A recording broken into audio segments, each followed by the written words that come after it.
شروع اللہ کا نام لے کر جو بڑا مہربان نہایت رحم والا ہے۔ مومنو،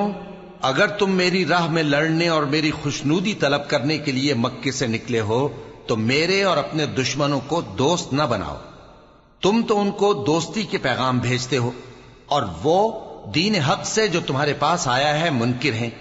اور اس وجہ سے کہ تم اپنے پروردگار یعنی اللہ تعالیٰ پر ایمان لائے ہو، پیغمبر صلی اللہ علیہ وآلہ وسلم کو اور تم کو جلا وطن کرتے ہیں۔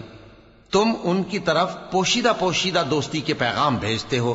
اور جو کچھ تم مخفی طور پر اور جو علل اعلان کرتے ہو وہ مجھے معلوم ہے، اور جو کوئی تم میں سے ایسا کرے گا وہ سیدھے رستے سے بھٹک گیا۔ اگر یہ کافر تم پر قدرت پالیں تو تمہارے دشمن ہو جائیں، اور ایذا کے لیے تم پر ہاتھ بھی چلائیں اور زبانیں بھی، اور یہ چاہتے ہیں کہ تم کسی طرح کافر ہو جاؤ۔ قیامت کے دن نہ تمہارے رشتے ناتے کام آئیں گے اور نہ اولاد۔ اس روز وہی تم میں فیصلہ کرے گا، اور جو کچھ تم کرتے ہو اللہ اس کو دیکھتا ہے۔ مسلمانوں، تمہیں ابراہیم اور ان کے رفقا کی نیک سیرت کو اپنانا ضروری ہے۔ جب انہوں نے اپنی قوم کے لوگوں سے کہا کہ ہم تم سے اور ان بتوں سے جن کو تم اللہ کے سوا پوجتے ہو بے تعلق ہیں، ہم تمہارے معبودوں کے کبھی قائل نہیں ہو سکتے،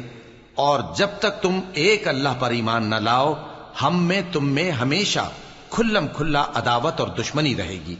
ہاں، ابراہیم نے اپنے باپ سے یہ ضرور کہا تھا کہ میں آپ کے لیے مغفرت مانگوں گا، اور میں اللہ کے سامنے آپ کے بارے میں کسی چیز کا کچھ اختیار نہیں رکھتا۔ اے ہمارے پروردگار، تجھی پر ہمارا بھروسہ ہے اور تیری ہی طرف ہم رجوع کرتے ہیں، اور تیرے ہی حضور میں ہمیں لوٹ کر آنا ہے۔ اے ہمارے پروردگار، ہم کو کافروں کے ذریعے فتنے میں نہ ڈالنا، اور اے ہمارے پروردگار ہمیں معاف فرما،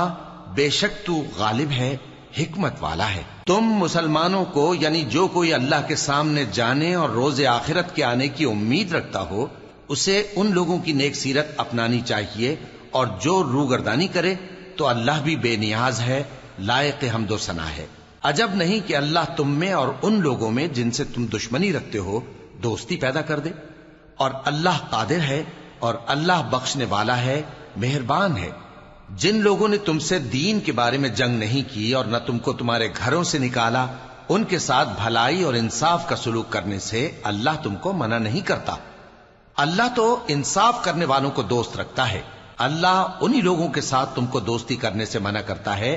جنہوں نے تم سے دین کے بارے میں لڑائی کی اور تم کو تمہارے گھروں سے نکالا اور تمہارے نکالنے میں اوروں کی مدد کی۔